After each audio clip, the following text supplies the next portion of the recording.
Get more points. Come on. Come on, boys. That's it. Watch the fiver. Soften it up. Sports. This is Sports Sunday. Jokic has it. Clock ticks. Gonna put one up. Jokic for the win.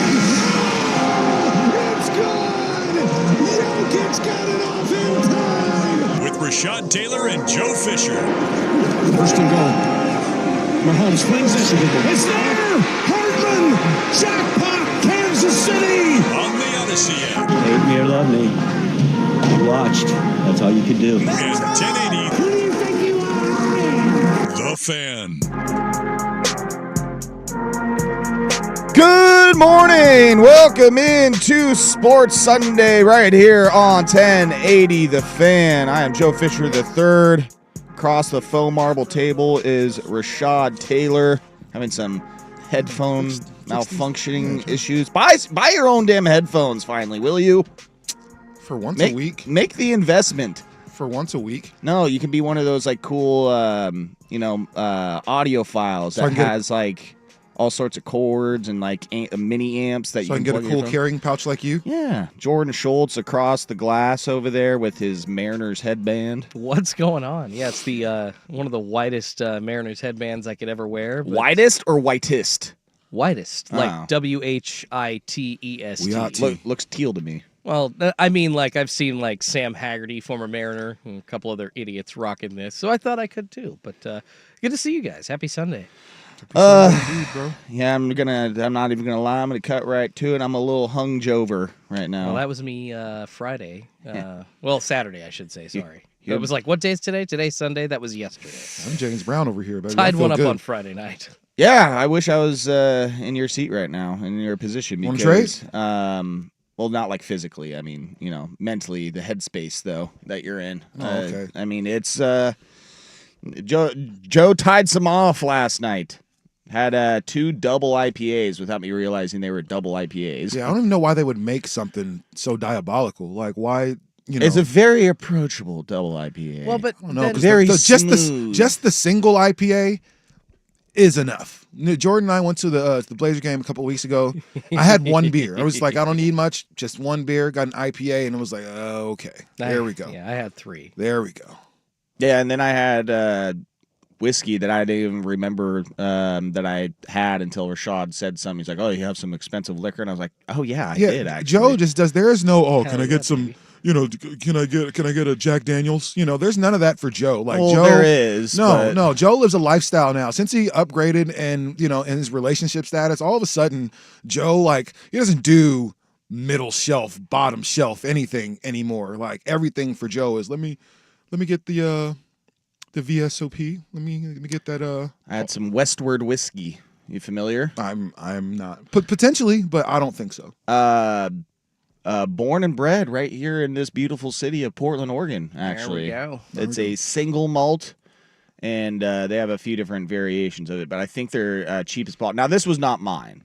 This was not my Of course, bottle. this is the circle that you kick it with now. Someone, I was actually, it was like a dinner last night, and with my girlfriend and all her friends, and one of her friends' husband asked Jason Zukanik if he wanted some whiskey, and my ears perked up. My whiskey senses were tingling, and I was like, "Did you just offer him some whiskey?" Somebody trying to impress Sook at the party. I'll Hey definitely man, take some of that. hey man, got some pretty expensive exclusive whiskey. You want to try some? So Westward whiskey, it's a single malt. Okay. But it's quite tasty and had the cask strength last night. And then, are you familiar with Pliny the Elder? I think you know that I'm not.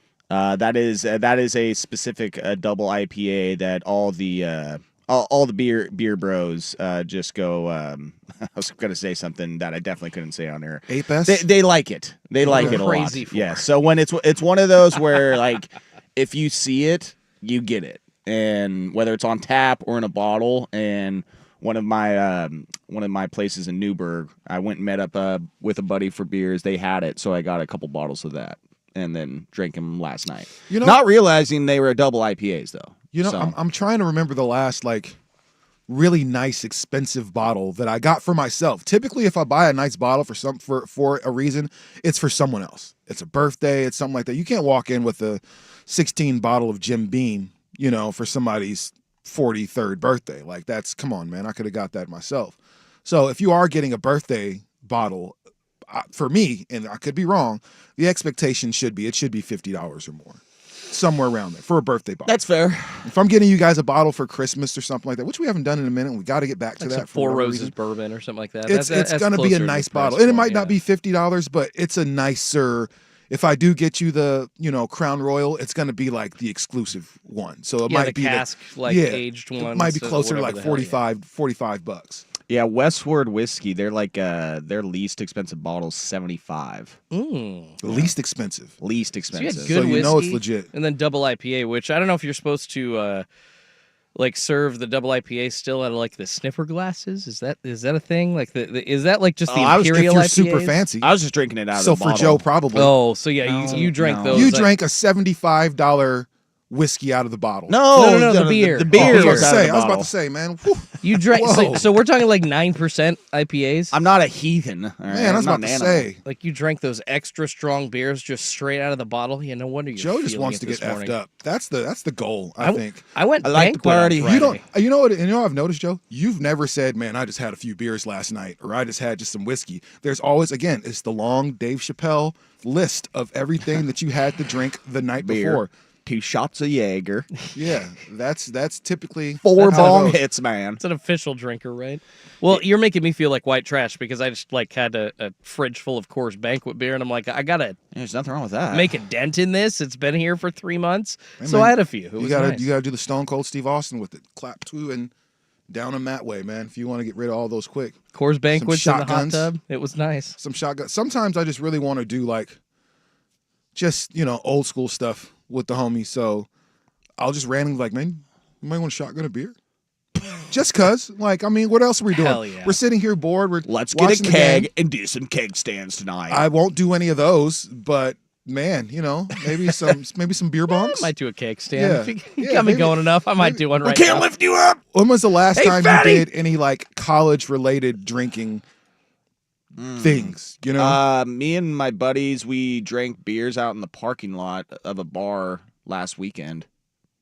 So that it was, I don't think that's ever. I don't know if that was college-esque, but it definitely felt like we were like. I don't know. I think that's just practical now. Like, I mean, we're just hanging out here. normal. Like, man, Well, where you guys at? We're at the Walmart parking lot. I'm about to pull up. it was the beers Grab that we some beers. had. Yeah. It was in the Crowlers Okay. because one of our friends who lives in Bend, he's a brewer down there. He made his first beer like that. It was on tap at his place that he works at, and so he was super stoked. Like, hey, I finally have my own beer, and it's being sold. It's on tap. Like you can actually get it. So when I went to Bend two weekends ago, I got 2 Crowlers to take back home to share with the buddies. And so once we were done with the bar, we went outside to the parking lot. And then we were passing the Crowlers around and drinking those. And then we almost got in trouble. The bartender came out and was, Oh, yeah. Yeah, you can't Hey, are you guys out here drinking possibly?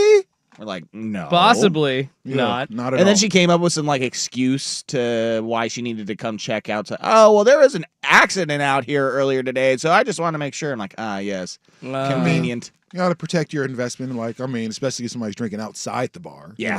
That makes sense. Well, your license will literally Yeah, get taken faster than immediately. you can say Immediately. banquet So, beer. you know. I understand that part From the but- brown shirts at OLCC, Oh my gosh, man. the fun Nazis. Those are letters I can't stand hearing when If- people say those. If you're talking about the last time I did anything college related drinking wise, it was probably we had a beer pong table at our Halloween party. So come on over. We're gonna throw another Halloween party next year. Man, And, Pong, I'm trying. dude. Yeah, some beer pong. beer pong. Pretty good. Hey, we all took part. It was actually really fun. No, on my son's birthday, I had a bunch of his friends over. They were all just kind of bored. Like, what are we gonna do? We're gonna do. I was like, okay. Like, we had a little bit before You come in beer pong. No, we had a little bit before like our movie started and everything like that. And I was like, okay, just play some games. They're playing video games. Like, okay, let me teach you guys Flip Cup.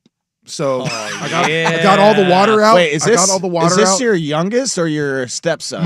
This is my son turned 13. When he turned 13, I was like, all right. Flip cup with water. So Okay. yeah, and so it was just water, and so there was nothing weird. Guys, about I'm it going or to teach you anything some like that. invaluable skills Yeah, here. seriously, we're gonna start early. We're gonna start true. early, fellas. So filled up some solo cups with some water and taught them flip cup. And actually, they played a few times. They thought it was a lot of fun. I was like, okay, this is cool. And so outside of that, like I don't know, I've shotgunned some beers with some buddies. Again, that's always.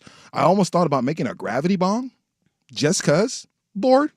Nothing, just Is that the one where it's like with water and you fill it up and Yes. then with the bottle exactly- and Yep, yeah. it's exactly what it is. Those And will- for no those reason. will get you wrecked. Yeah, and for no reason. Get you wrecked, So, baby. but yeah, I've been thinking about doing that old school hood rat college stuff for a little Well, bit. then go make sure you go buy some $8 a handle HRD vodka with Oh, that, I and will mix not do that, yourself a though. terrible drink and some cranberry juice. I I feel will like we've never do talked that about, again. I feel like we've talked about this, and this was actually a topic of conversation last night because I looked up in the house we were at in their drink cabinet, and at the very top there was a unopened, rightfully so, bottle of whipped cream Pinnacle. Nope. Whoa. Get that the hell out of my Why? house. Just And- the fact you said whipped cream, Well, and I So noticed. that's okay. strike one, Pinnacle. Ugh. Well, I noticed it. I was like, "Is that whipped cream Pinnacle up there?" And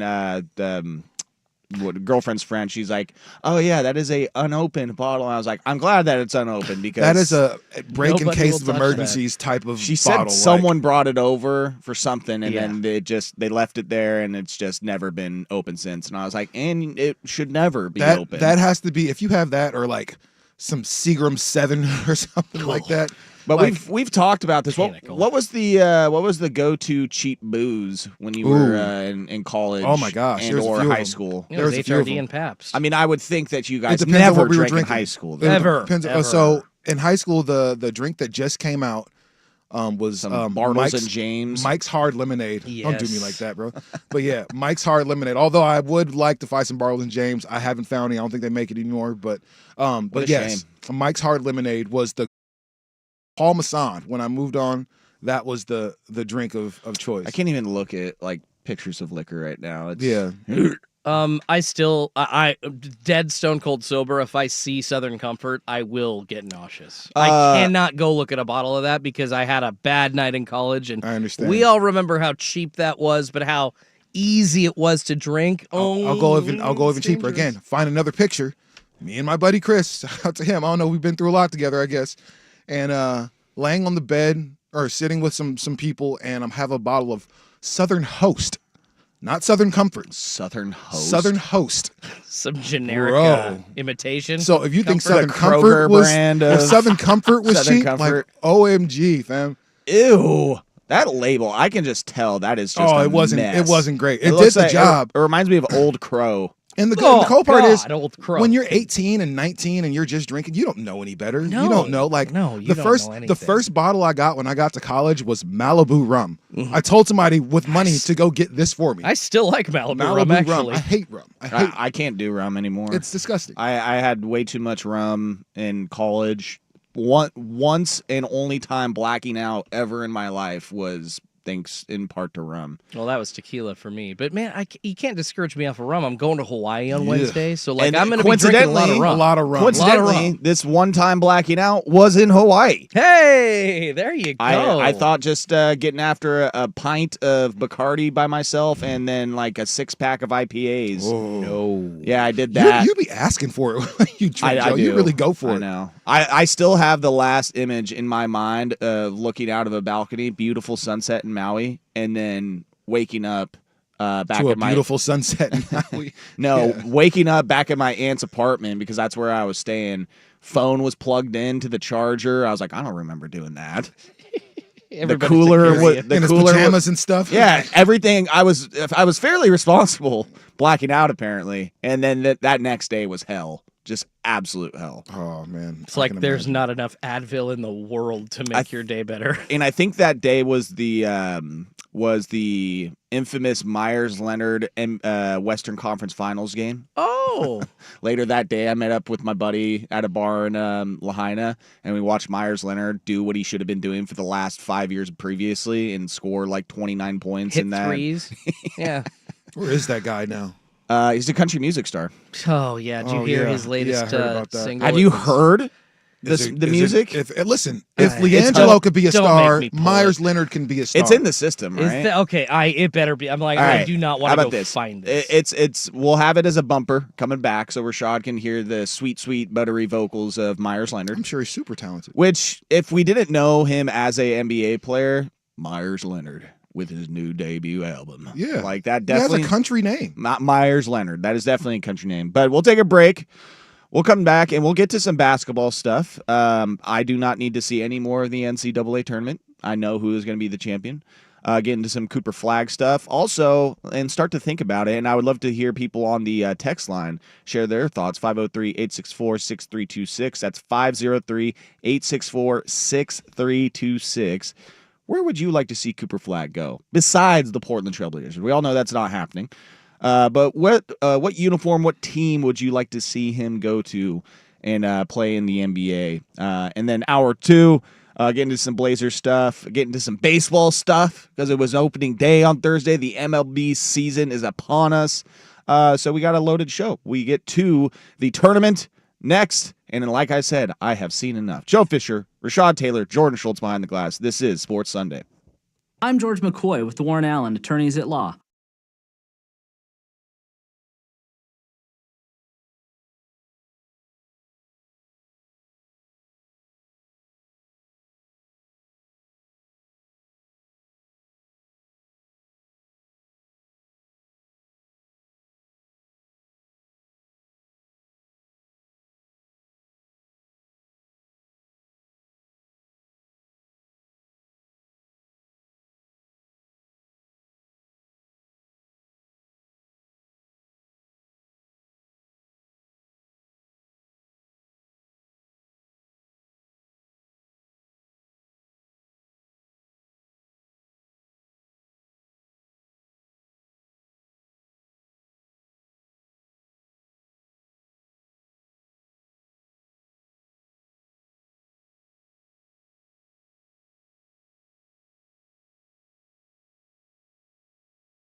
And Joe on Portland's sports leader, 1080 The Fan.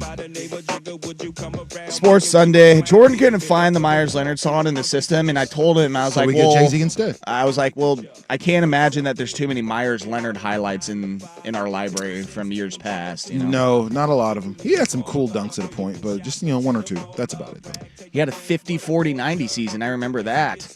Everybody What? was clamoring about that. Myers Leonard. I mean, Yeah. averaging like 5 points and I mean, yeah, it was over like 12 yeah. minutes a game, but he did have a 50, 40, 90 season, I'm pretty sure. That's what we've been doing here in Portland for decades, taking look this mediocre up. players in our own heads and turning them into great players. They should be all-stars. Myers Well- Leonard's a 4-time all-star. I think part of that is like we don't get a lot of Nice things. press here. We don't. I mean, we don't get a lot of coverage It's in true. Portland anyway. Like even when Dame was on the team, and Portland was good, there weren't a lot of TNT games. There wasn't a whole lot of ESPN games. They were on. Yeah, how many But- national media dudes know that like Denny Avdia is having like his best season ever? Not a lot. Chris Haynes. Yeah. Yeah. Nobody yeah, seriously. else. You work for NBA TV. Sure, think that's someone the- would like tell Stephen A. Smith that and be like, "That is ridiculous." Denny Avdia. Who's Denny Who is Denny Avdia?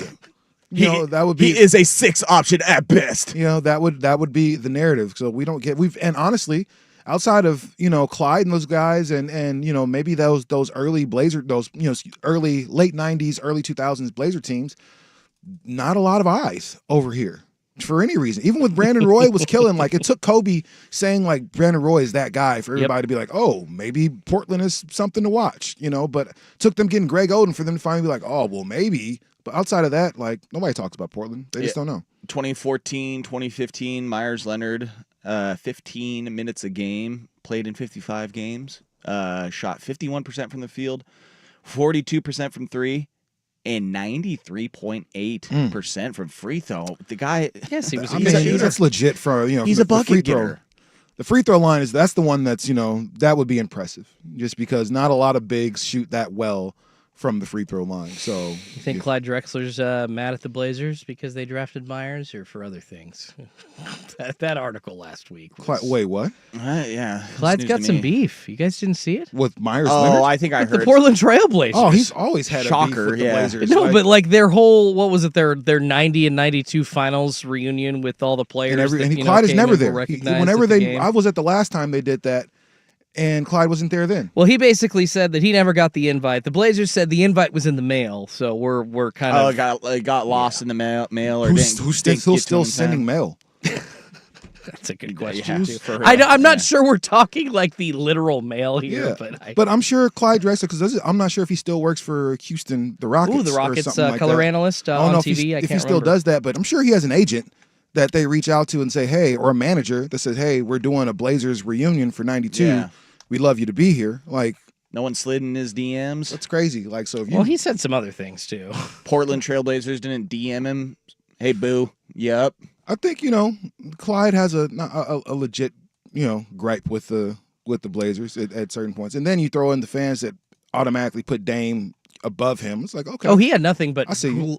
glowing things to say about the fans. He's like, the fans in Portland, I Well, miss that's you. good. You're the best ever. Like, it was a joy playing for you, and I wish I could have delivered a title. He had nothing but he nice got things close, to say man. about the Listen, fans. we had the one guy that was compared to Michael Jordan. There have been 3 guys in NBA history that have been compared to the greatest player ever, right? And Clyde was one of them at one point. So yeah. I'm not mad at that. Had no idea that he was the commissioner of the Big 3 League. He was Oh, wow. initially, yeah. Or it says he currently works as the commissioner. Oh, Does wow. he still? I mean, Oh, okay. smart. Good There on you go, Ice Cube Q. for getting Not some, getting some names. Do you guys ever watch the Big 3? Absolutely not. No, Like it's once. Listen, it's pretty competitive basketball, and then you get a chance to see dudes like ISO Joe play all of a sudden. Like, man, it's watching those guys go. What Jeff Teague is still nice. If you get me Caitlin Clark in the league and like start just doing some kind of wacky circus style games, like I might watch, okay? But other than that, probably This not. game's competitive. They cuss. They go real hard. It's like half court. Do you get to 3-on-3. hear the It's cussing? Pretty, Yeah, hear they some of mic'd it. up. Yeah. Yeah, but they're I might mic'd tune up. in then, That's what yeah. interests me. Myers Leonard also has a new single out called Honky Tonk at Home. Oh, my Lord. Hell yeah, brother. Where is he from? Illinois. That's what I thought. I'm pretty The sure. white boy he went to university over Illinois. It says there. he was born in Virginia, but I'm pretty sure he went to college in Illinois. Yeah. Yeah, but as far as That tracks then. If he's from his high Virginia. school, Robinson, Illinois. And by the way, I do have to give credit. It was Kerry Agers that wrote the story. Great local journalist. I don't want to I got to make sure that I credit him for writing that Clyde course. Drexler story. But basically, Clyde said that the Blazers have an F in fostering relationships with ex-players in that department of things. You know, that's true, that because was we his don't main- see- That was his main gripe. we don't see Rasheed very often or ever. The one time I saw him, remember when Kobe was retiring and the Nike ran that commercial with all the people singing and everything, and there was guys, Paul Pierce and Rasheed Wallace popped up, and he was holding. Was this the like a Blazers hat. COVID thing, like singing Imagine or something? No, it was the Kobe commercial during when he was getting ready to retire. And it was I've been loving you so long to too long to stop now. And then so you have all these players and different people. The players were singing it? There were a couple there. So it was like Phil Jackson, and you have Rasheed Wallace in there, and Paul Pierce, and people wearing Spain jerseys and stuff like that. Like all the hearts that Kobe broke over his career. I see. So it was all those people kind of around. But Sheed was holding the Blazers hat. Wasn't wearing one, but was holding the Blazers hat. But we don't see Sheed. We don't see Pippen. We don't see even that team from 2000. That's one of the best teams ever. Guys. We don't see Bonzi. Like, yeah, I don't think the Blazers do a great job Zebo. of reaching out. Or why don't we? We still haven't retired Arvydas Sabonis' number. Yeah, well, That one. Hall of Famer. We still ain't retired his number. We have allowed Myers Leonard. Speaking of, we've allowed Sergio Rodriguez. We have allowed the great Vladimir freaking Stepania. I'm pretty sure Luke Babbitt wore 11 for the Blazers. We have allowed all these scrubs to wear number 11 for the Portland Trail Blazers. And for some reason, Dave Twardsick's number is hanging in the rafters. I think and that- Arvydas isn't. I think the Blazers got a little wild with their jersey retirements in the 70s and early 80s. They were and then starting they were everybody's like, number. you guys, I think we need to... But he's a Hall of Famer, we gotta pump Joe. the brakes What here. they did Arvydas is literally All right, in the settle down. Basketball Hall of Fame. I hear you. What they did is they retired Sorry, everybody I'm from really that, passionate everybody about from that that one. championship team's number. And then they retired, the Shawns and all that stuff. But you mean to tell me that Brandon Roy isn't, doesn't have his jersey? Absolutely. Brandon Roy bought this franchise back to being back in the mainstream. Like, let's not do that. They were the Jailblazers prior to that at those games, and nobody was there. We were They haven't literally handed out moving down 7 to the cents, right? We were literally moving down to the third row because nobody was at those games and everything. And Brandon Roy won the Rookie of the Year and ended up bringing this franchise like back to respectability, back to the playoffs and all that stuff. I mean, the last jerseys we retired were, Drexler and Porter. And then, Walton, Lloyd Neal, Jeff Petrie, of course, Jax Ramsey, Bob Gross, Yeah, they Maurice did it. Lucas, Larry Steele, Lionel Hollins, 77. The Blazers did Dave it weird. Twardzik. Yeah, with Terry Porter and Bob Gross at the same time. Remember, they retired both of their number 30s, and this was after Rasheed Wallace also wore number 30 for Portland. So also kind of a middle finger to Rasheed Wallace in that as well. No Buck Williams. You mean to tell me there's no Jerome Kersey up there? Like, Double what are we zero, talking Kevin about? Duckworth. No, these are all stars. Like, what are we talking about? No Cliff Robinson.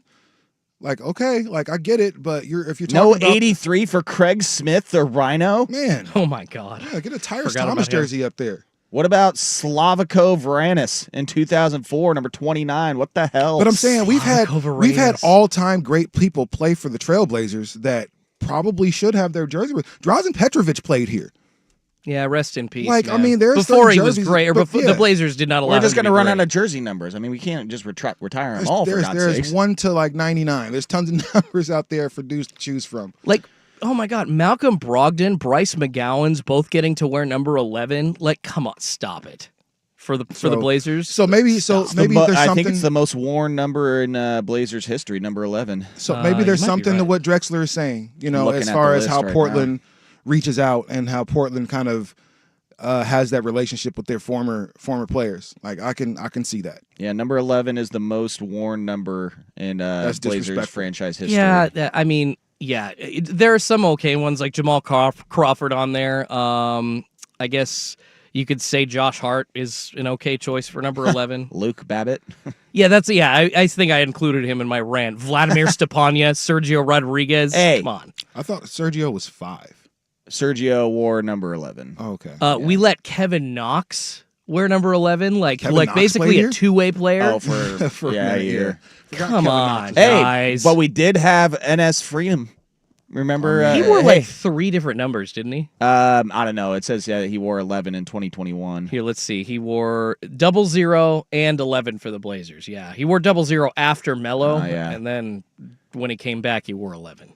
So yeah, come on, Blazers, do better. Like if that's the case, and you're alienating one of the not one of the greatest, in my opinion, the greatest trailblazer of all time. Nobody did more for this franchise as a player than Clyde Drexler. All right, we did not get to what I wanted to. Sorry, there. I hijacked the segment there. That's whatever. It's sports. It falls into the sports file of topics. Well, thanks. So it's up and it's good. Thanks for letting me get the Arvidas stuff off my chest. Seriously, that one, I'm glad that you brought it up. That one really, of all the Blazers mess ups or screw ups, that one just eats at my crow. Probably close to the most. Tournament stuff coming up next year. Sports Sunday, 1080 The Fan. But first, Schultze. Now, from the George McCoy at Warren Allen Sports Desk, a Sports Center update on 1080 The Fan.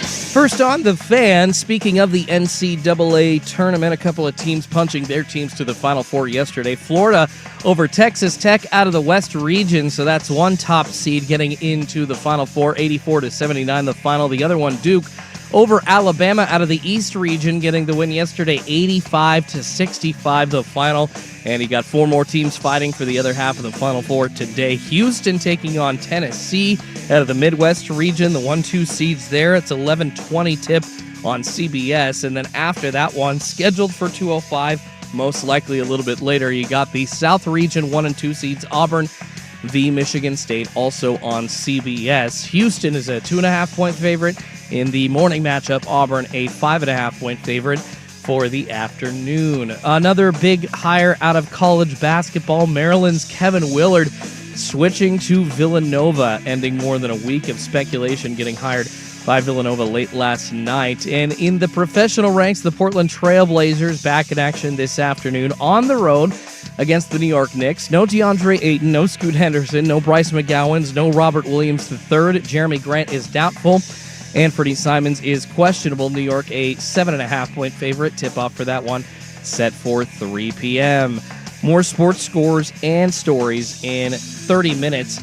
I'm Schultze from the George McCoy at Warren Allen Sports Desk. Heard missing work, insurance companies acting like jerks. Don't call your mom. Call George McCoy at warrenallen.com. The Fan is live on YouTube and Twitch. And now,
You're listening to Sports Sunday with Rashad Taylor and Joe Fisher on the Odyssey app and 1080 The Fan. Bears heavy on my mind. Then I look at you. Sports Sunday. All right. It's a beautiful day out in Portland, Oregon, baby. Sun is shining, the birds is chirping. You just switched from hungover to like late night love post in less than a second. That Sports was Sunday. Bill Withers, all right. It's Bill Withers. Joe is slowly losing his lunch to Bill Withers. I was telling Rashad I can't wait to take a nap today. Jojo sleepy. Yeah, that's always the best. Like after I didn't go to before. bed till like 2 or something last Yeah, night. me. I was probably right around 2 as well. I was up ditto. playing WWE, and so I just couldn't fall asleep. Getting some wrestling in. Yeah, man, trying Come to perfect here, my craft. you. About to get back in this league and dominate. So Cool. yeah, you should join. It's pretty fun. I'm good. I've been grinding in 2K, getting back into 2K. It's 2K. There's it's like a city and all type of stuff. It's pretty dope. 2K is also one of the biggest grifts in video game history. You need to play it for 1 billion hours just to get up 1 overall point on your player. Or you can pay money. Yeah, exactly. Which again makes it the biggest grift in gaming history. Man, listen, I don't have time to spend all that time to get to an 85. I'm gonna pay for it initially and I get grind. To up to. I work for my results. I'm okay? not doing that. I don't just hand over the debit. Can't be in the, the park Visa. with an 86. You can't be at the at the rec with no 85 overall. That's not gonna work. Ain't gonna pass you the ball. It's ridiculous. Well, just like not needing to play the WWE video game, I don't know if I need to watch the rest of March Madness to figure out who's going to win this because it's going to be Duke. There's something else, man. I know that we have 2 more games today. We locked up half of the Final Four. Florida miraculously won their game against Texas Tech. Texas Tech was up by like 10 or 13 or something like that with like a minute and a half left. Nah, it wasn't that close or that far into the game, but they were up like 13 with like 4 minutes left in that game or something like that. Florida takes a timeout. Texas Tech fans are stoked. They're thinking they're going to the Final Four. Not so fast, my friend. Florida takes it from them. But Duke, boy, even with Cooper Flagg not having like an amazing game, they just have so many different players that are able to contribute to him and they just all complement each other so well. From future Portland Trailblazer Con Knipple to Proctor. They got that big man down low who like all he does is just get rebounds and block dudes. Was it Malik or Maluk or I don't know how to pronounce his name, but they're just so good, man. And it really just seems like, I thought before the tournament that was who was going to win it. Like, wow, way to go on a limb, Joe. But they just keep proving it night in and night out.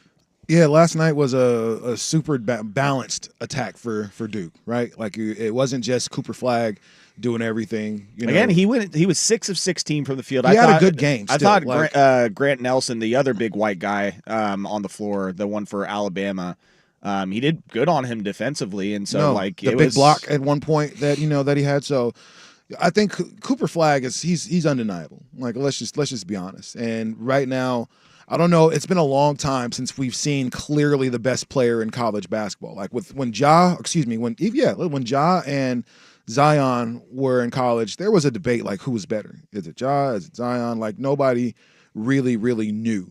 Wemby didn't go to college, so we didn't get a chance to have that thing about him. And this is the last time since Anthony Davis, I think, that we knew like this is the best player in college. There's no doubt. There's no question about who the number 1 pick will be. There's no question about who the most dominant person is in college basketball. It was Anthony Davis. And I think that was the last time that's happened.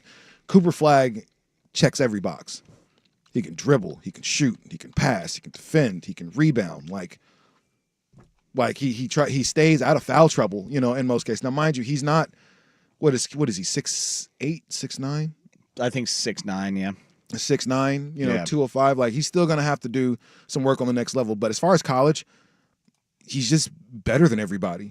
Well, Across the board. You're talking about the what was the number 1 team in the country for a while, but as far as the tournament goes, and the number 1 seed, and he's going to the tournament, leads every statistical category.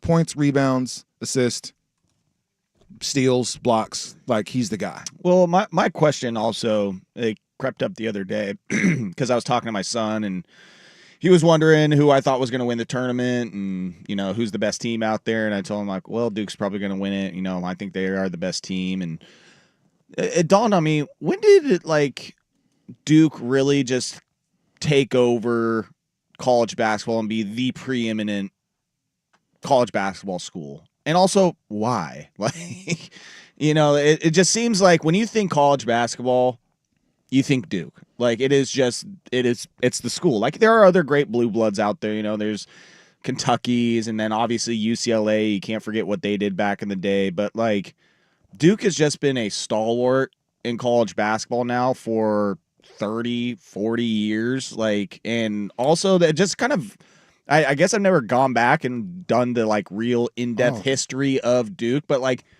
when did they just become the school? Like, it's just always like, we're always going to contend for a championship every single year. That wasn't we're always going to get the best players. Like, sorry. For a long time, that wasn't the case. Duke was not one of them teams. That's what I'm saying. So, like, it was Indiana and it was North Carolina, UCLA, and it was all those, and St. John's, and like they were all the teams that everybody kind of looked at and everything. And then for me, what I think would happen is North Carolina went through a lull where they weren't as good in the early 90s and stuff like that. They lost, the Jordans and all those guys like in, early 80s. And by the time I got to the 90s, it's like they were good, but then you got Christian Laettner in that Duke team, which was like the start of all the stuff, for them. And you had this really good looking white dude and Christian Laettner who was he was Cooper Flagg back then.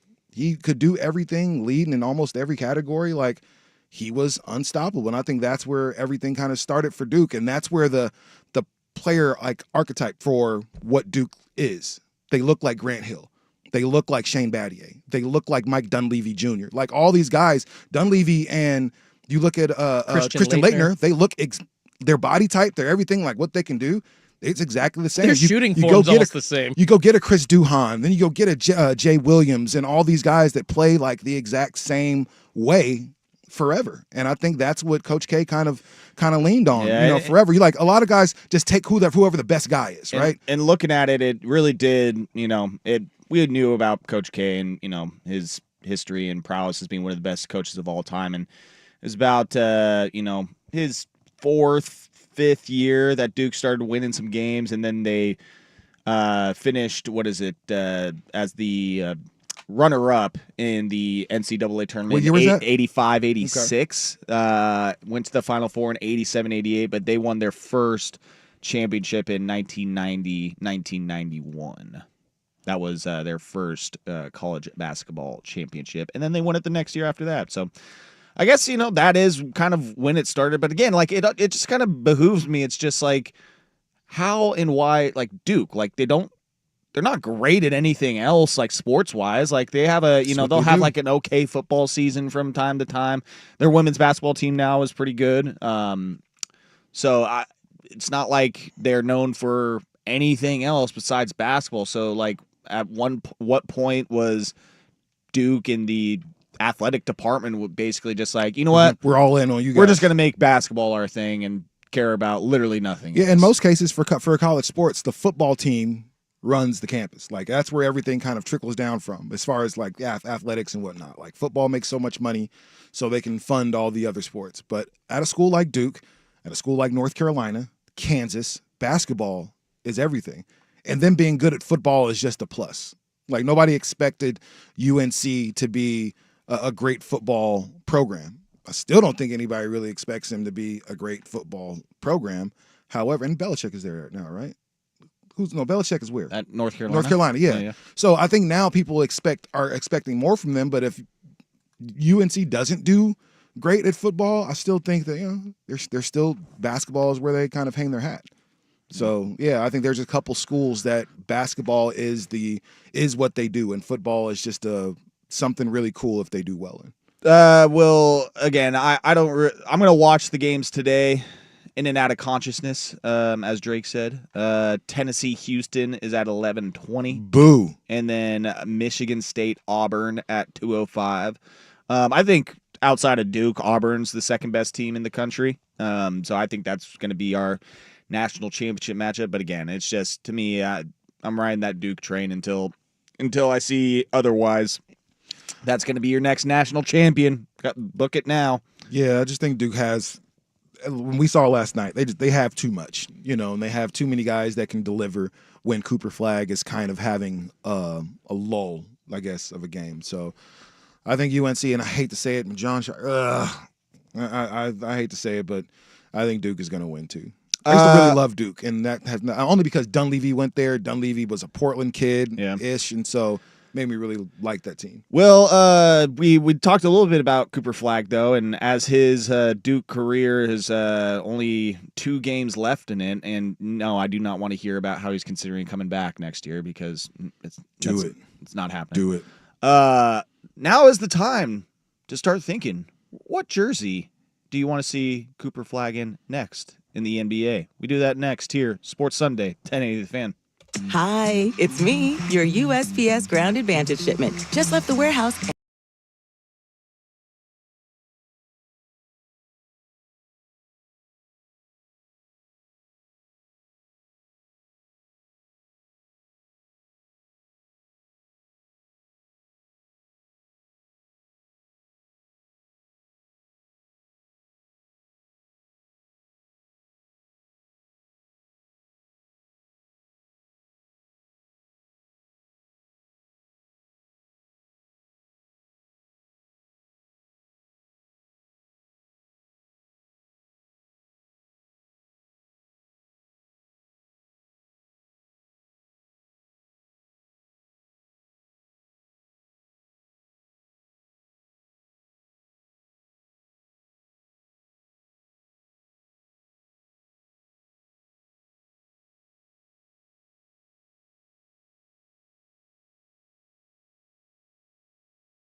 On Portland's sports leader, 1080 The Fan. Push it to the limit. Walk along the razor's edge. But don't look down, just keep your head or you'll finish. I just watched this last Sports night. Sunday. What? You got to speak into the mic, sir. Just watched this last night, man. Fell asleep to it. Scarface. Yeah, Everybody look at the bad guy. great movie. The montage when he's getting his comeuppance. One of the best montages in movie history. Let's see here. Take a look at NBA Draft Lottery Simulator. Some of the teams that are going to have the best chance for Cooper Flag. But I'm curious to you, gentlemen, and any of our listeners out there, if you want to text in 503-864-6326, 503-864-6326, the fan text line. What team do you want to see Cooper Flag go to besides the Portland Trailblazers? Right now, Trailblazers are sitting with about the 9th best odds. They have the potential to fall to the 8th best odds if San Antonio is able to win a couple games or the Blazers lose a few more. Blazers will play the New York Knicks today at 3 o'clock.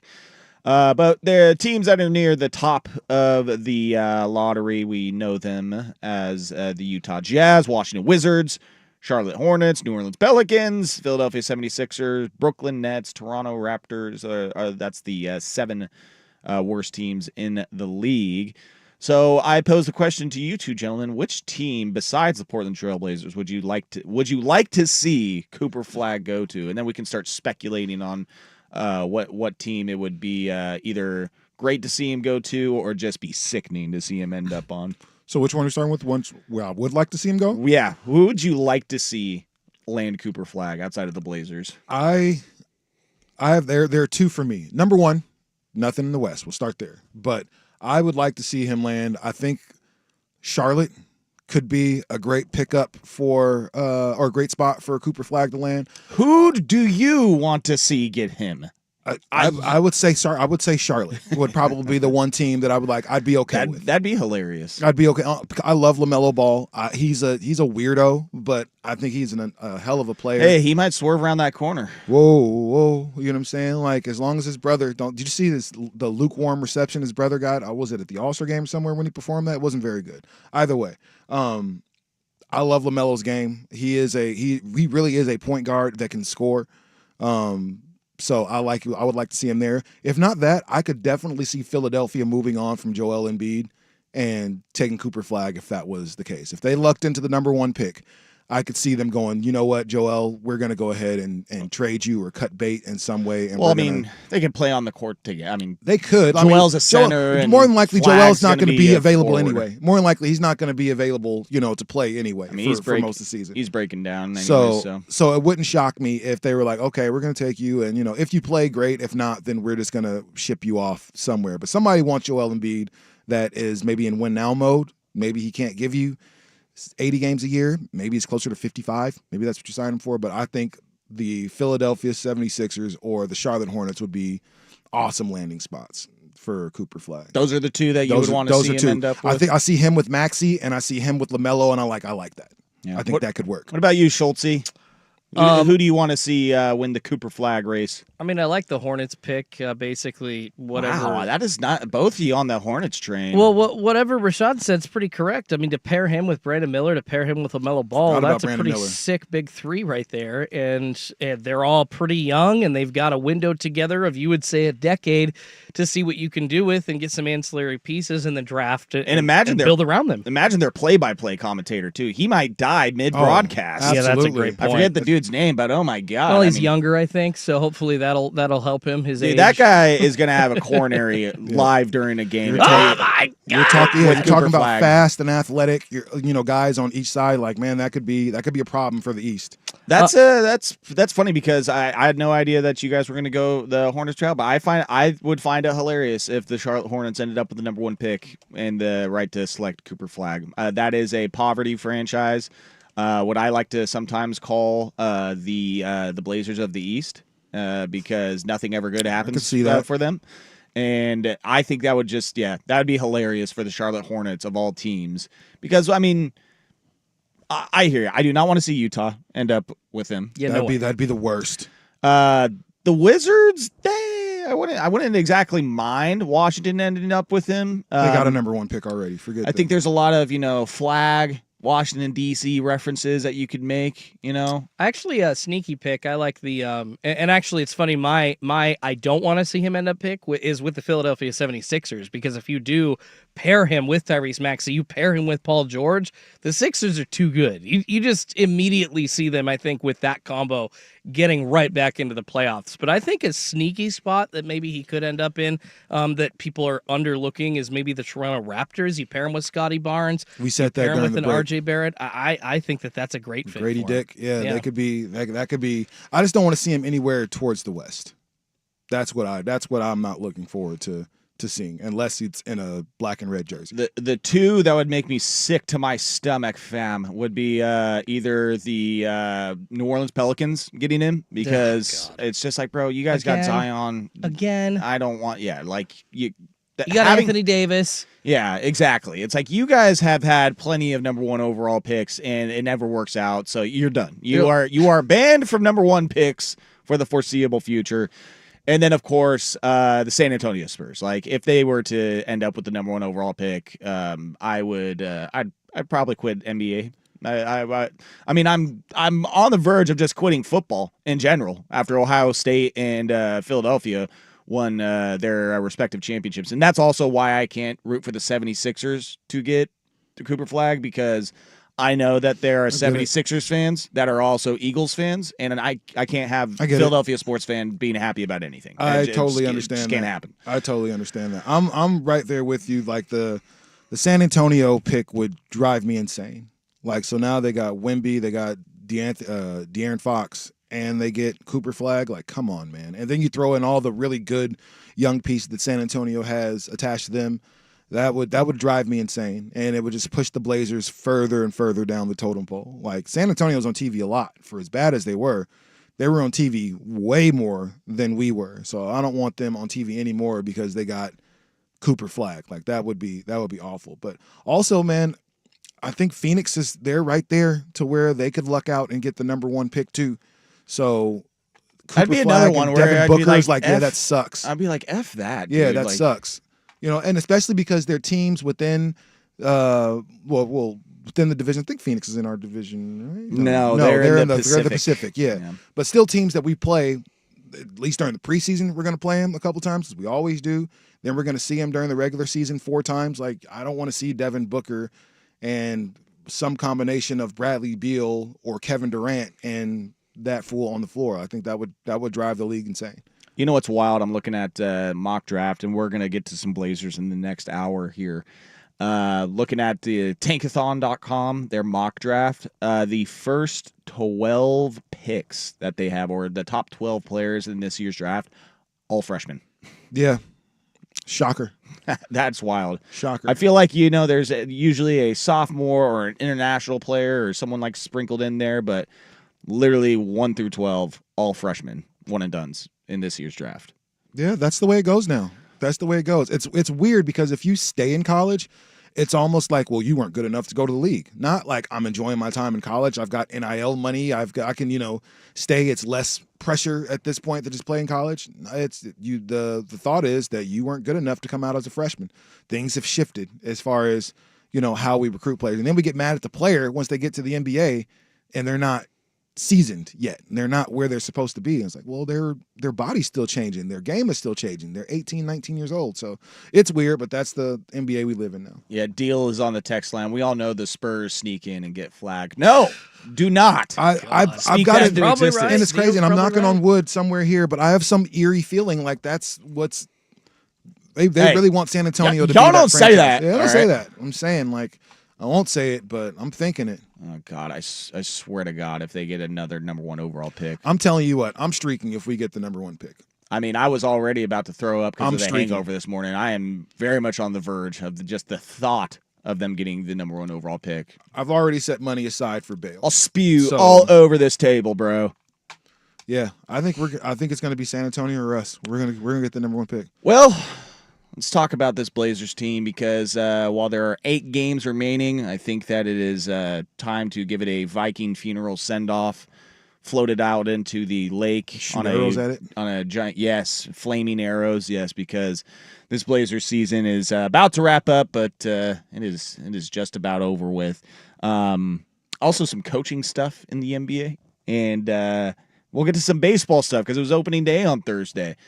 Take a look around the league as the first series have gotten underway. Hour number 2, Sports Sunday, coming up next year on 1080 The Fan. It's Kubota or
the George McCoy at Warren Allen Sports Desk. A Sports Center update on 1080 The Fan.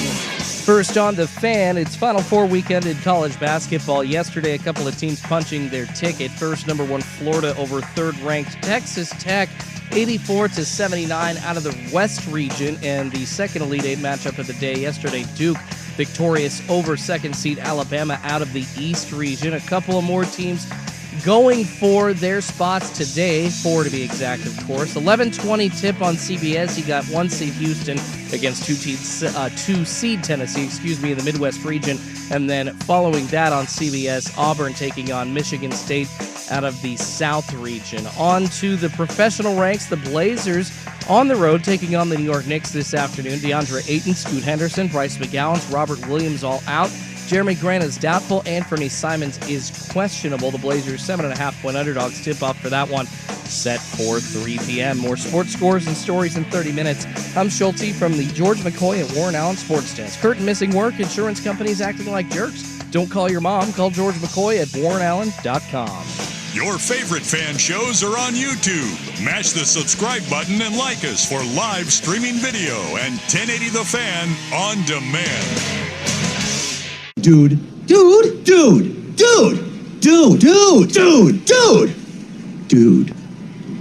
I guess you've got a point there. This is Sports Sunday. Hey, Skidmark Steve! Hey, dude. You still just hanging out playing Nintendo? Well, if you must know, I'm in my second year of med school, and I'm training for the summer games. What are you two up to? Just hanging out, playing Nintendo.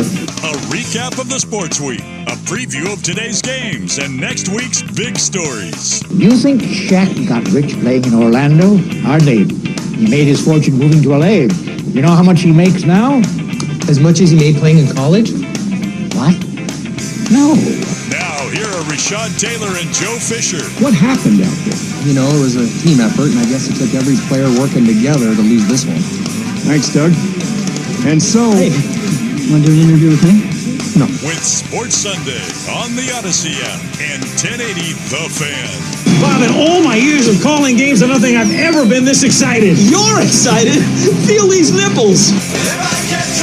Hour number 2, Sports Sunday, right here on 1080 The Fan, the Odyssey app, YouTube, Twitch for the kids, 99.5 HD2. You can get hour number 1 wherever you get your podcasts. I'm Joe Fisher, Rashad Taylor. Yep. Affectionately known as Rashard Evans. Yeah. Who was that? Was that called me Rashad Evans? Was that? It's Patrick Harris. Patrick, yeah. The draft part, I was like, wait, what? I just let it go, and I think you have to step in and correct him. Appreciate that. Jordan Schultz behind the glass. Yeah, I was producing, and so I wasn't there, and I heard him say that, and I think I said into like the talk back into his headset, and I'm like, it's Rashad Taylor. Taylor. Rashad Evans, like, what? Guess we all look alike, eh? I'm like, holy hell, what a guest for our fantasy football draft party. A UFC fighter in the tail end of his career. How about that? This all makes sense. And then I heard your buttery vocals. I'm sorry if anybody showed up expecting to see Rashad Evans at that point. What the hell? Dude, What a we got to ripoff. get to Never Big listened Al to Station right Jimmy. now. Yeah, that was not Rashad Evans. It was you. It was and me. that was Patrick Harris. Sorry, I called guys. you Rashad Evans. He's still very ashamed of doing that, too. And he should be. Portland Trailblazers season, 8 games left in it. They stand at 32-42, and they are now 4 games out of the final play-in spot. The Dallas Mavericks, what a inspiring story they've been. I love it. They were looking at the depths of hell, ready for their season to be over with. I mean, dear God, I'm just looking at their schedule the last couple of weeks here now. They lost. I'm going to do Mike Francesca counting on air real quick. 1, 2, 3, 4, 5. Make sure you yell at all your 8, producers, 9. too. They lost 9 out of 10 games, and then they decided to win 4 of their last 5. And they are now just 1 game under 500. And believe it or not, they actually have the 9 seed. The Sacramento Kings are the team that is in the 10 seed currently. Yeah. And they are 4 games above the Portland Trailblazers. for that 10 seed. The Suns, they're only 1 game back, but with 8 games left, 4 games back of the Kings, and losing their last 3 games and having to play the New York Knicks today. Who else is on their upcoming schedule here? They got the Knicks today at 3:00. They will actually be on a 4-game roadie. They will be in New York today, at Atlanta on Tuesday, at Toronto, at Chicago, and then finish up with San Antonio at home, at Utah, Golden State, Los Angeles. So definitely some winnable games in there. But it's looking pretty slim chances of them making the play-in at this point. Oh, it's over. Yeah. It's okay. Like, I thought they fought hard for most of the season. I thought not most of the season. Raise the banner. We fought hard. When they really, I want to say it's before the All-Star break, just that 10, 11 games or 10 out of 11 games, 11 out of 12, whatever it was at that point. That's when it's like, okay, they're playing some good ball. You see that it's there. You see that the potential for them to be good is there. And maybe this was that year that they all needed together to say that, we can do this. And we can have that Houston Rockets type of step forward next year and, potentially catch a lot of people off guard and finish with the 6th or 7th seed or somewhere around there. I still think this team is capable of at least the 6th or 7th seed, with the full season of everybody healthy, which to this point we still haven't had. From Scoot's first year to now, we still haven't had a full season of everybody being healthy at one time. There's usually like, these 2 are good, but Ayton's out. Or these 2 are good, but Shayton isn't playing. There hasn't been one time during the season or the last 2 seasons where they've had a fully healthy roster. Going into next year, that's what I'm hoping for. I'm hoping for health. If everybody can stay healthy-ish, because I know it's the long season, everybody getting banged up out there, but if everybody can stay healthy-ish, then they have a chance to really show their maturation and take that next step. So, and especially considering where you fall, because let's say you don't get the first pick. Let's say you fall like this last year, or then get 1, 2, 3. Well, I will say I hit the sim lottery button on Tankathon's mock draft, and wouldn't you know it, Blazers got the number 1 pick. Hey, what an omen! That's all I'm trying to say. So it can happen. It probably won't, but it can. And let's see. Hopefully, you get some length in the draft. We don't get another 6'4" point guard or something like that. Like at this point, there's an archetype that Portland is looking for. And it's a 6'3" to 6'4" shooting player, athletic guy. And that's cool, but at this point, get us some length. But I think they've played hard for me. If you look at their schedule, it's 4 losses in a row, then all of a sudden 6 wins in a row. Then you got 3-4 losses in a row, and then they rattle off 3 in a row. Yeah, the Blazers are definitely pretty bipolar. Yeah, it's up and down. It's up and down. If they can figure out some consistency, because in the games they're winning, they look really good. Defense looks great. The games they're losing, it's like, I don't know if it's effort. I don't know if it's energy. Don't know what it is all the way. I will give Chauncey some credit. I think defensively they've been much better this year than we've seen in the past. He looks like he gives an S on the sideline, when he's over there sometime. I don't know if he's the answer moving forward. I don't. I wasn't giving him a chance, and there's a part of me that still doesn't really want to, but I don't know. Maybe with the full season of everybody next year, he'll be good. But I think this Blazers team is all I wanted to see was them be competitive. And I said this on the show, and I know that probably doesn't mean much to either of you, but it's hard to watch your team get blown out every night by everybody. That's tough to watch. I don't think it is. I'll sign up for that. Okay. Well, yeah, hey, you'll be the only one, because most of us I don't think I'd be the only one. can't stand that would sign up to get them to watch them, unless you're a Laker fan. And we went to the Boston game, and there was uncomfortably a lot of Boston fans there. Oh, I was there for that one too. Yeah. I hated that. I've never seen that before. It was really disappointing to see all the Boston fans. They were selling Boston stuff outside of the Rose Garden or the Moda Center. I saw that too. Of course they were. I've never seen that before. The Lakers, anybody, I've been to a lot of games. I've never seen somebody post up and sell Sacramento Kings stuff outside of our arena. Gotta get that cheddar, right? It was super, super crazy. But I don't know. This, like you said, Joe, they've been super bipolar, kind of schizophrenic, up and down and up and down. If they can just stay up for a extended period of time, we'll see. So, well, I just, this season to me, it's very odd. It conjures up odd feelings as it comes to an end, because we've talked about it for weeks about what this team should be doing, and they wanted to have a chance at making the play-in. They gave it their best shot. It's not going to happen. So now you're in this area that you kind of always been in, where it's middling. You're trying to make the playoffs, and if you do, you might be an 8 seed, 7 6, whatever, or you might not. Like, you're never putting yourself in contention to be at the bottom of the standings, which is going to give you a top overall draft pick, number 1, number 2, number 3.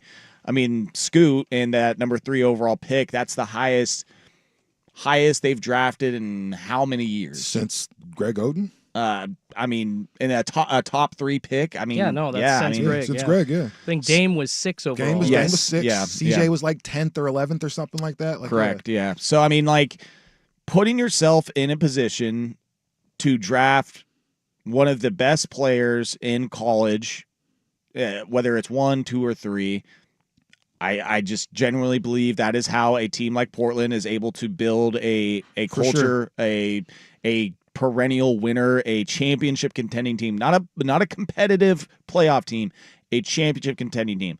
This is just me personally, as far as sports go. I'm sick of the middle ground. I'm sick of teams that are they're good. They're going to be in the playoffs. They're going to be.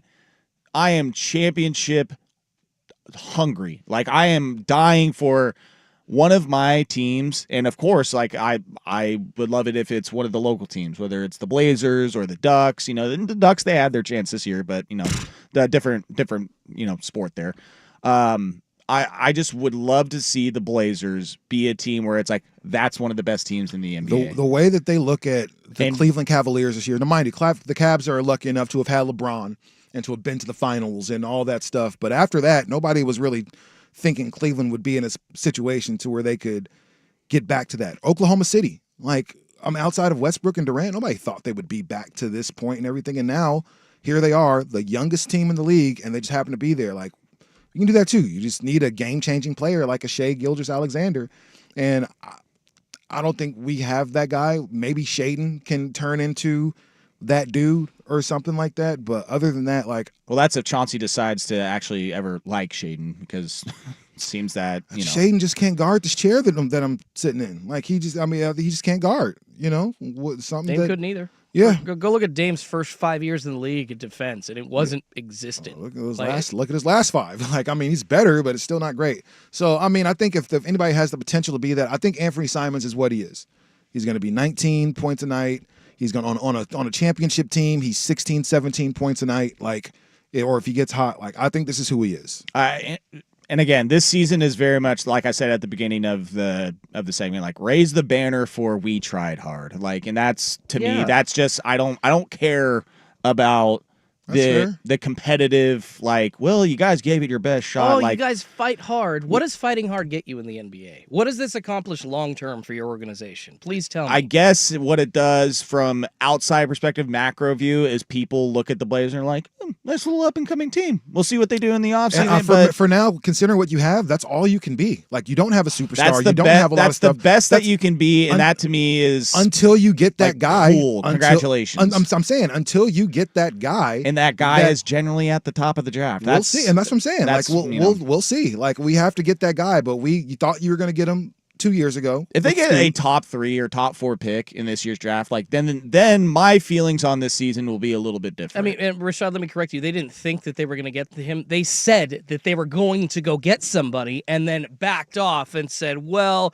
I think the option to draft Scoot Henderson looks a little better. And at this point, he might be a good journeyman player in the NBA, but he immediately out of his draft made it obvious he's not as good as Damian Lillard. Elite players in the NBA. No, and I think that's I don't know if that's fair to be as good as Damian Lillard. I'm saying to be as good as Damian Lillard, you're talking about there's 2 point guards. There's 2 point guards in the league. You guys stop. We were literally saying that in any other draft besides Victor Wembanyama, Scoot would have been number 1. And now you're like, I don't know about comparing him to Damian Lillard. That is what people were doing at the time. Well, he wasn't even number 2. God, like, I mean, the thing is, if he still came out, he still would have been there. But we still bought it and drank the freaking Kool-Aid.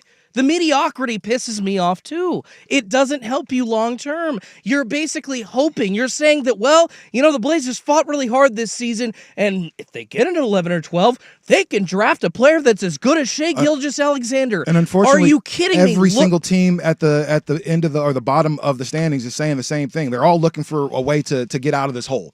And I think that's why you take a Scoot number 3. You're looking for a way. He was supposed to be the 3rd best player in the draft. You took him. That's what you're supposed to do.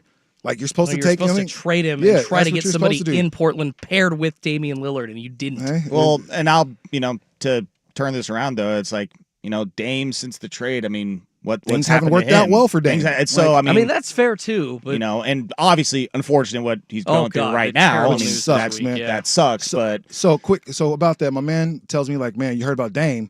And I'm like, what happened? Turn ankle? Like, cool. Like, good for him. And then he's like, nah, blood clots in his leg. And it went from good for him to, no, are you serious, man? Like, I didn't love the way Dame left, but I don't want anything ever bad to happen to him or his family. That sucks. So hopefully Dame get better, man, get rested up, man, be back and play some basketball next season.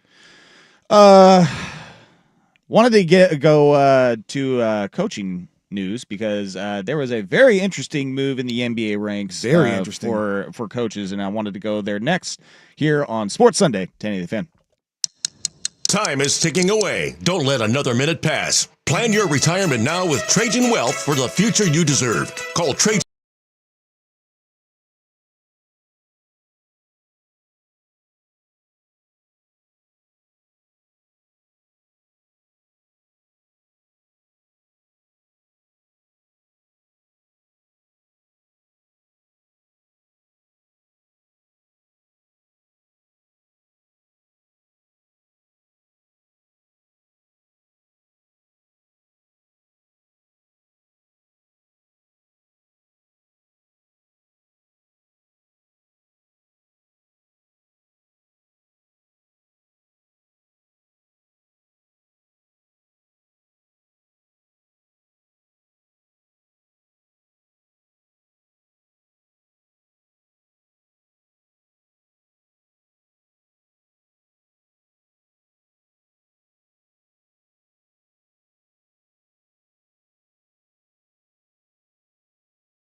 You're listening to Sports Sunday with Rashad Taylor and Joe Fisher on the Odyssey app and 1080 The Fan.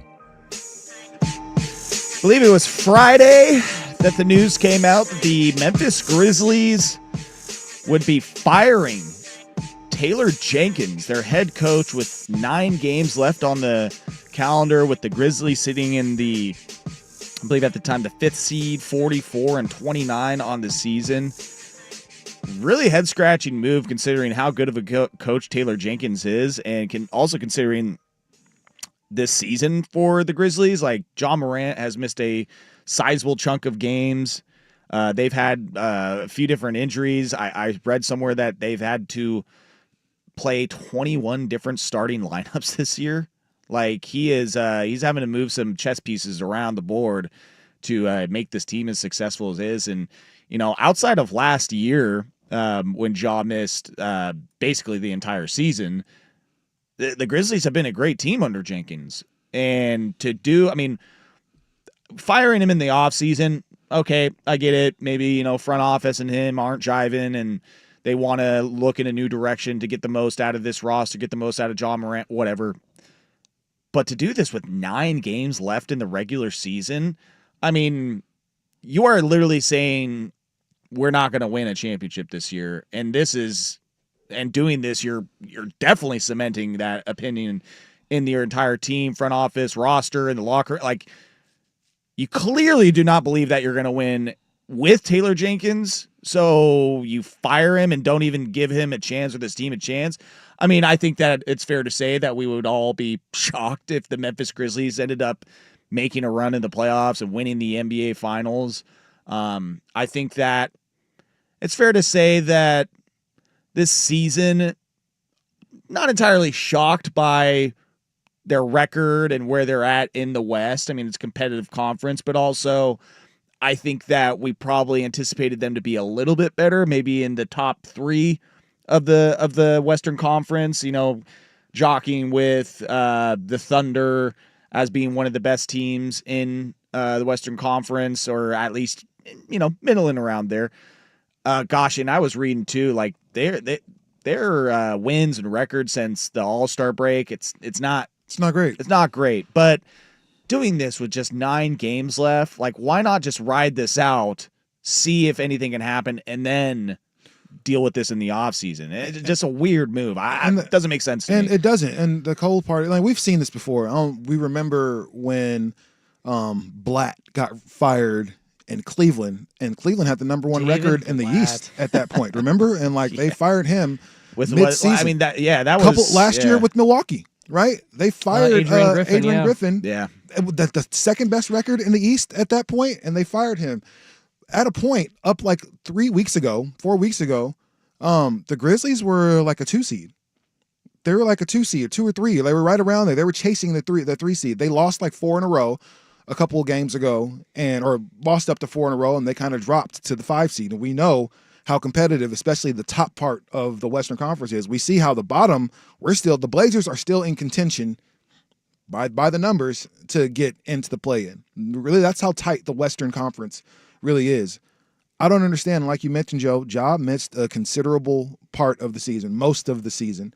Desmond Bane's been doing his thing. You're working in 2 rookie starters, and you're still within the top 5 of the Western Conference. And behind teams only like Houston, who is a big surprise to nobody if you know Ime Udoka as a coach. But the Lakers, the Nuggets, you know, the usual suspects, you know, are kind of up top. Oklahoma City, and you're right there. You're right behind all those guys with all of the issues that you've had this year, and then you fire your coach with 9 games left to go in the season. Something happened. Something had to have happened. There's no good reason for, unless it was a player mutiny like we saw in Milwaukee last year, where they were like, get this dude out of here. We don't want to work with him anymore for whatever reason. Unless it's one of those things. And judging from what Ja was saying, Ja was like, I was surprised. I was in bed and woke up and I have a coach no more. And he's been here since I was a rookie. So yeah, I think this is definitely, you know, front office just believing over the last few weeks that this season is going in the wrong direction and we don't have a chance. And so might as well make this move now to see if change of voice. It's the whole interim coach. We win the next game kind of thing. Like now they're playing for the interim. Different. Yeah, exactly. But you're banking on not just winning the next game, just closing out the season very strong and then rolling into the playoffs to take on, I mean, who's the 4 seed right now in the West? I mean, right now their matchup would be probably the Nuggets, is my guess. 4th seed in the West is the Lakers. It's the Lakers. What's the seeding looking like right now? You got the so Thunder. It'd be if they were just sans playing. Yeah. It'd be the Thunder and Minnesota. It'd be the Rockets and the Warriors, Denver and the Clips, and the Lakers and Grizzlies.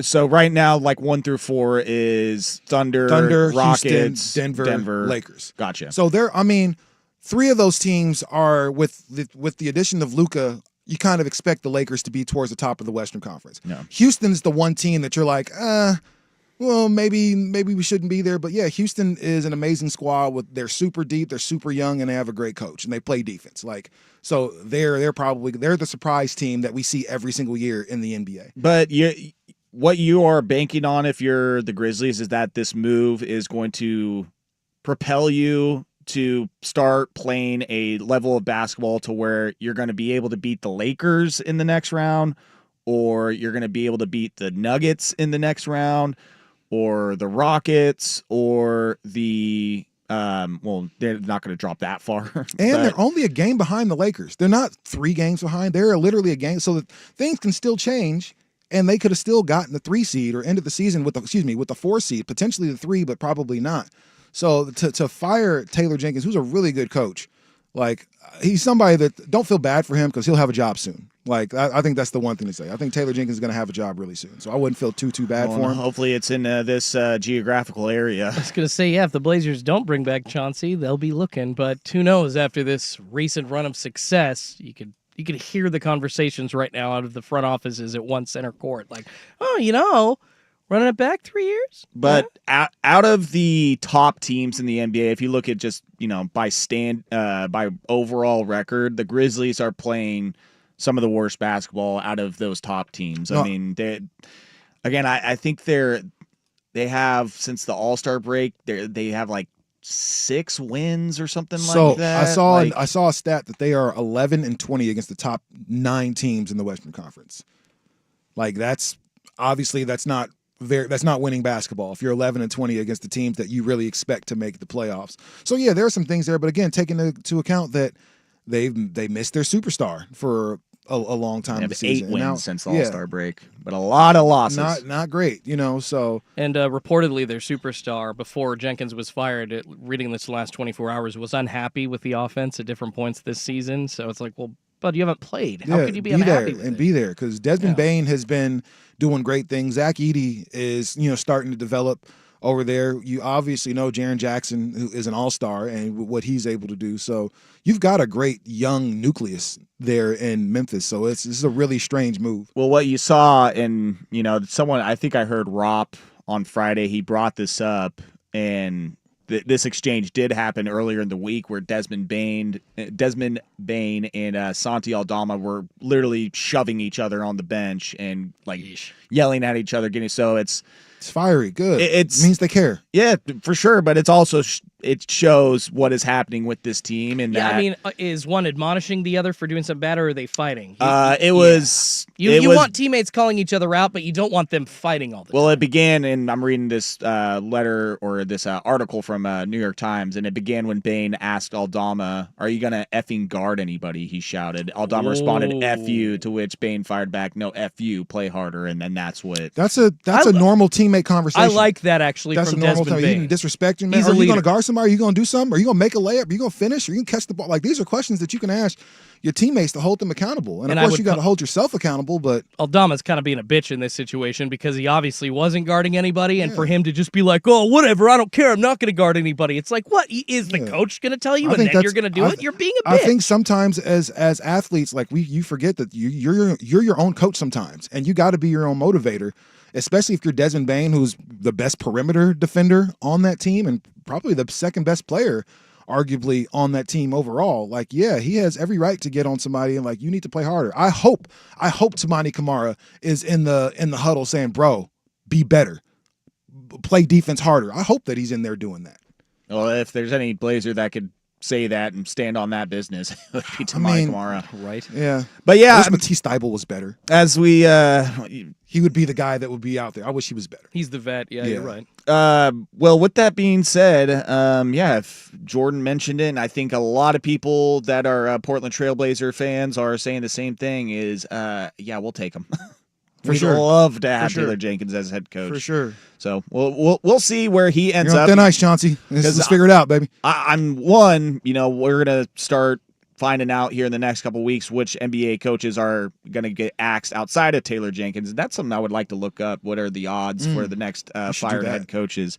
But I would be shocked if he was not a head coach next year with another team. Young, in the prime of his career coaching-wise. We'll see where it ends up. Let's take a break. Let's talk some baseball. We had opening day on Thursday. Some of the things that have happened in the short amount of play in the first series of the season that we've seen of this 2025 MLB season. But first, Jordan Schultz, he's got a SportsCenter update. Now, from the George McCoy at Warren Allen Sports Desk, a SportsCenter update on 1080 The Fan. First on The Fan, Florida and Duke already punching their tickets into the Final Four out of the West and East region. Later today, you've got Houston matching up against Tennessee out of the Midwest, the 1 and 2 seeds there for their spot in the Final Four. It's an 11:20 tip on CBS. Following that, the 1-2 seeds from the South region, Auburn and Michigan State facing off. Once again, scheduled for a 2:05 tip, but most likely a little bit later. Those afternoon games, usually a bit after their scheduled tip. Other news in college basketball, Maryland has hired Kevin Willard as their new head coach, stealing him from Villanova in this NCAA tournament. Onto the professional ranks, the Portland Trailblazers on the road against the New York Knicks this afternoon.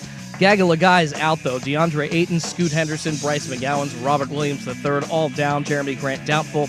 Anthony Simons is questionable. The Blazers a 7.5-point underdog. Tip-off set for 3 p.m. And also on the diamond, the Seattle Mariners trying to get a series split today after losing 4-2 against the Athletics. You got Brian Wu and J.P. Sears on the bump. First pitch set for 1:10 p.m. this afternoon. More sports scores and stories in 30 minutes. I'm Schultze from the George McCoy at Warren Allen Sports Desk. Hurt and missing work, insurance companies acting like jerks. Don't call your mom. Call George McCoy at warrenallen.com. The Hot Corner, now in its new time. Tuesdays at 7 after Isaac and Sue on Portland's sports leader, 1080 The Fan. The key to happiness isn't complicated. Head over to Big's Chicken, order their wings, a side of JoJo's, and a beer. Then enjoy. You're welcome. Big's Chicken on Northeast Gleason or online.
Monday with Rashad and Joe on Portland's sports leader, 1080 The Fan.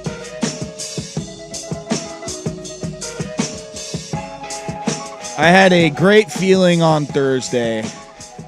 Felt it deep in my plums. Purplish, bluish hue. Take him to the farmer's market. Let the boy watch. It was the feeling that MLB meaningful baseball is back. I'm sorry, spring training, I know it's great. It's baseball, especially if you're It's like a in different Arizona. feeling. It's for college kids. But as soon as the games not just- start to matter, And Jordan. Thank you. as soon as the games start to matter, it is a level of excitement and just total change in vibe and mood for me when it comes to baseball. Like, just opening day obviously is, a unofficial national holiday. And again, just once the games start to matter and dudes start doing things on the field that go towards their regular season stats and the standings and wins and law and everything, it's just total vibe changer for me. Opening day was great for my Orioles. Just mashing. Adley, home runs. Cedric Mullins, home runs. And then they immediately lost the next day. But then they won yesterday. All good. All good. It's a way to start the season on a positive note, though. The Yankees, my God. Oh, my jeez Louise. I thought it was a typo when I saw it yesterday on TV. You got to feel bad for them for not getting Juan Soto, right? And then continue to just, Do we have to really? crush 9 home runs in a single game and win 20-9 and hit home runs in your first 3 at-bats. 3 pitches of the game. Three pitches, not even at And bats. that was The off first- former pitcher Nestor Cortez. So it's like, Yeah. bleep you, former Yankee. We own you. My God, Did yeah. you see they messed with their bats too? They apparently had their design. This is what I was going to get to. Yeah. switched. That's crazy, man. It looks like a big old like mutton, like a ham leg or something like that. like a wicket. Those like cartoonish like pieces of ham that it's like Yeah. a bone and then it's just Yeah. a giant chunk of ham. That's what it looks like. It just doesn't even look real. It looks like a wiffle ball bat. Yeah, they moved Like- more wood towards like the trademark is kind of how they put it, I think, in the article. So it essentially, it looks more like a bulbousy fat bat in the middle of it, like almost like a kid's wiffle ball bat. Is it legal? Well, we were talking about this before the show. It's like, if you are the New York effing Yankees, I would have hoped you spent the time, money, and effort into making sure that these are legal before just going out there with them. Because if you're the MLB and you're seeing them with these bats like for the first time and you're just like, what the hell is that? And then you have to like investigate whether people are going to be pissed that the Yankees would have gotten away with using these bats for just a few games to start the season. So again, I would hope that when you have the resources that the New York Yankees do, that you took the time to make sure that these bats are legal. Because yeah, as Jordan said, they are bulbous. That is a great word to describe that, because yeah, it's just like it's regular bat, and then just boom. It just bubbles up, and then it goes back at the top of looking like a regular bat. It looks cartoonish. I'm not even kidding. The only other team that would probably be investigated if they used this bat would be like the Astros. Just because they're just known for, they're just cheaters. So yeah, I'm surprised they didn't. It's just one of those things. So I don't think I think if it was any other team, if this was the Mariners, they'd be like, oh, that's a weird bat, and kind of keep it moving. But because it's the Yankees, if this was the Red Sox, more than likely just the Yankees and the and the Astros, they'd be like, we need to launch an investigation. I'm pretty sure this isn't the last we're going to hear about this bat for the next couple of I'm days. shocked. It's 2025, and we're just now like getting this brand new design. The bats haven't changed. Like I'm surprised that it took until now to think of this. And it looks like a wicket, like from cricket. Like it's just a little wider and everything is like, okay, that's weird. Well, and I'm, this is coming from some random Twitter account, so I don't know if it's true, but they have like a MIT physicist on the payroll. I'm sure they do. Who invented the torpedo barrel, is what it's called. Brings more wood and mass to where you most often make contact as a hitter. The idea is to increase the number of barrels and decrease misses. So yeah, I mean, like, again, it's got to be legal. And of course, as I said, if you're the Yankees investing time, money, and resources, aka paying an effing MIT physicist to help make your bats. Like, and just because it's legal doesn't mean that they're going to allow it. If it's going to really provide like a real advantage for hitters, especially hitters like Aaron Judge, like no, they're going to be like everybody's got to use these. Like, everybody's going to use them, or you can't use them at all. Yeah. That's exactly what's about to happen. So we're going to see it's going to be like 96, 97 all over again with home runs going every single night. And I think we are now officially on Mariners fans watch after the last 2 days. I mean, game one, you got a dub. But I am going to share with you real quickly the batting averages of the Seattle Mariners. I hate to do this to you, Jordan can tell us too. Yeah, I'm sure he has them. We're 3 games in, but let's hear him, buddy. I know. 3 games in, but we've got a Victor Robles batting a solid .091. Yep, he's had 1 hit so far in 3 games. That is correct. Julio Rodriguez with a solid 111. Yeah, 1 hit in 3 games. I think his time is over. Also correct. Cal Raleigh, big new contract, baby. And not a hit to show for it yet. He's 0 to start the season. Doesn't concern me. The dude walks a lot. His .220 batting average is fine because he gets on base. He gets on base. And he's literally the best overall here. catcher in baseball. No, not even Moneyball. He got a platinum glove last year. You guys just poking the freaking bear. His OPS is 250. Well, yeah, because he's gotten on base for like 2. It was 2 walks. I was going to say that 250 does Still got consist like the on-base percentage. Well, good for him. Randy Arozarena, 111. Yeah, well, that was a game-tying homer on Thursday night when I was there opening day. So shove it. Luke Raley, 167. Yeah. Hey, Jorge Polanco, though. Who's the opening series batting against? 500. Yeah, but he also, I don't know if you saw, he booted a ball from third base. He was trying to throw to first last night to get a runner. He basically threw it on the grass near the pitcher's mound, and Dylan Moore could not get it off the bounce. Was your pitching staff, or was their pitching staff that good to where guys just couldn't get a hit? Like, what the hell? They have gotten 1 run off of the 3 starting pitchers they've faced so far this season. And other than Severino, no, they're not that good. Yeah, they played the Oakland Athletics, which Just the Athletics. I will say I might be starting to take little sips of Patrick Harris's Oakland Athletics Kool-Aid. Just maybe. I might spit it back up here in a week or 2, depending on what else happens. But as we do with every MLB season, we love to overreact, Jordan. That's what happened. That's what I First series of the MLB season. I mean, my Orioles. World Series champs, baby. Best offense in the league. Okay, you got 2 wins. Let's go, babe. That's how you start. You're 2, it's 2 in a row. That's good. 1 more, and it'll be a winning streak. Yeah. I will say that one of the crazier plays I get, and again, I don't think I've ever seen this, is someone, I think it was for the Marlins, got a ground rule double because he hit the ball and it hit off the pitcher's foot. And it immediately went towards the dugout and rolled to the dugout. Oh, yeah, and if it's out of play, it is a ground rule double. Yeah, it was the most bizarre ground rule double that I've ever seen before. I'm sure if you just look on X or something and just type in ground rule double, it was the Padres and the Braves. It was it was Jake Cronenworth. And yeah, he just hits a ball straight back to the pitcher, bounces off of his foot, his ankle, and just shoots straight right into the Padres dugout. Yeah, very bizarre. Very bizarre ground rule double. Jordan, how was opening night? I mean, it was really fun. The drinks were flowing. They added some discount slushies. They do like drink long specials until an hour before first pitch in the bullpen, so you can get like $7.50 beers. And this year they had like $7.50 alcoholic slushies. So my wife was into I'm out that. there a lot this year. It's gonna wait. It's gonna be a good summer, at least just to go to games and hang out. I don't know about the quality of baseball you'll be watching, but I'm only going to see the names. there. I'm only going to see, big teams when they come in. So I'll pay that little extra penny to make sure I can see them. No, it was fun. I should be making my first trip appearance ever to Oracle Park. Nice. In August, Labor Day weekend. Enjoy, man. The Orioles will be in town against San Francisco. The Gigantes. Oracle Park's beautiful.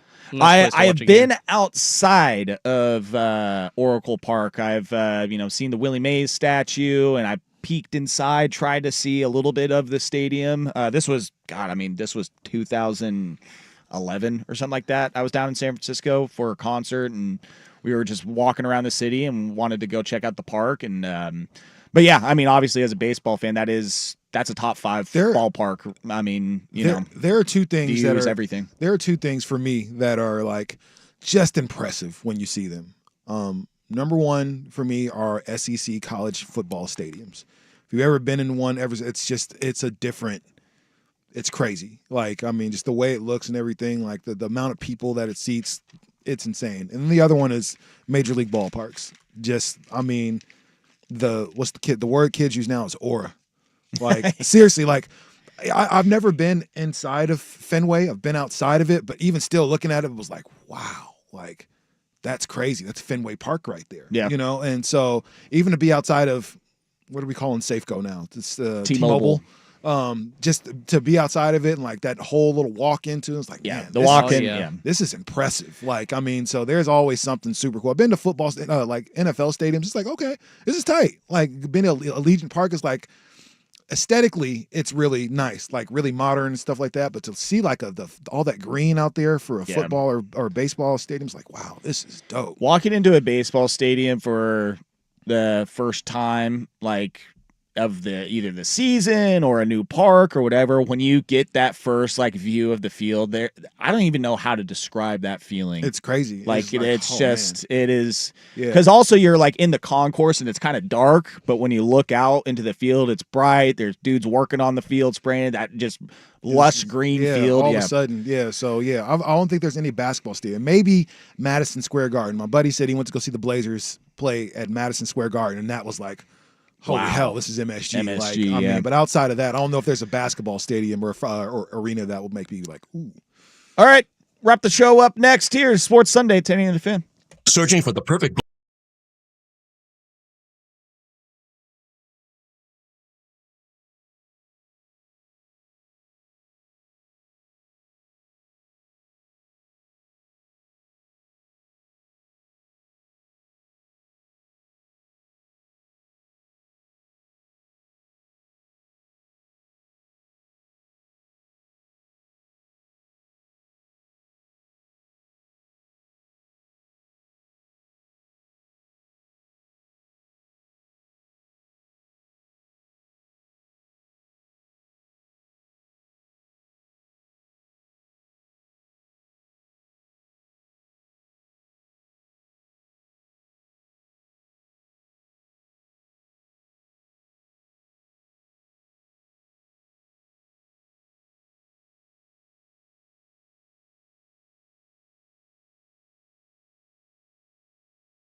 on the Odyssey app and 1080 The Fan. All right, wrapping things up. Rashad and I getting into some hot Barlow men's basketball. Shout or out boys to basketball. Barlow. Yeah, state champs. I was, I didn't pay attention to much high school basketball this year, but once I saw that Barlow won it, I was like, damn, okay, Barlow. It was boo-boo. It was a slow burn for Barlow. I remember Swag and I doing the Les Schwab Invitational, and there was a kid who was the kind of the catalyst for the state championship team, Jalen Atkins. Shout out to him. And saw him as a freshman play in the Les Schwab and was like, oh, this kid's got it. And I think he was first team, that year as a freshman. Of first team. Of the Les Schwab Invitational, Gotcha. which Yeah. is really, really hard to do because Right, you're right. talking about having national teams, play in the tournament and stuff. And so, and I want to say this was the 2020 Les Schwab. So it was coming back and COVID restrictions and all type of stuff. But yeah, he did work at that point. So I'm not super surprised to see him sitting there as a state champion. They added some key pieces to that team. So shout out to Gresham Barlow for getting it done out there. Well, you know what? If Barlow can do it, maybe my Newburgh Tigers can do it. Anything one can happen. day. Anything can happen. I don't know if you. All you need is 1'6'7" guy. I don't know if you saw what Newburgh did this year, but they're trying to build something. Got to take your lumps early. They're going to get Joey Fisher III. Me? I'm going back to school? or the fourth. Yeah, okay. they're gonna get Joey soon. So I'm gonna pull bench warmers. I am 10 years old. You should. Yeah, I am 12. Yeah, yeah, I am 12. That's what you need. What a Yeah. great movie. Well, yeah. Congrats to the Barlow guys, and then Tualatin girls. Yeah, straight up upset over the Clackamas team, which I think they got like one of the top hoopers in the country at Clackamas, yeah, right? Absolutely, they do. Absolutely, they do. What's my girl's name? Jazzy. Davidson. I think her last name. Well, I feel like that we need to find out her name before we close this show. I mean, that's pretty cold-blooded that we don't even get the name right. Put Come some on. respect on her name. I think it's I know. Jazzy Davidson. Jazzy Davidson Yeah. is her name, correct? Yeah. Props to Barlow boys basketball. Props to Tualatin girls basketball. I mean, Tualatin, another basketball championship this time. That's what in they girls do hockey. over there. That's Dude. what they do. Hey, man, I remember when we had Bubba Lemon in here, and I was telling him, I was like, Tualatin basketball championships? That wasn't a thing Should when get I our was guy- growing should up. Get our guy back here sometime. Yes, sir. For Rashad Taylor, thank you as always. My man. Jordan Schultz, thank you as always. Love you guys. Love you all out there. Enjoy your Sunday. Should be a nice, actually sports to watch today. Yeah. Hell yeah. And nap too. That's what I'll be doing. Yeah. Thank you all listening out there on this Sunday, and we will catch you next Sunday at 9 a.m. Peace. It was a December to remember at Legends Casino Hotel as all time.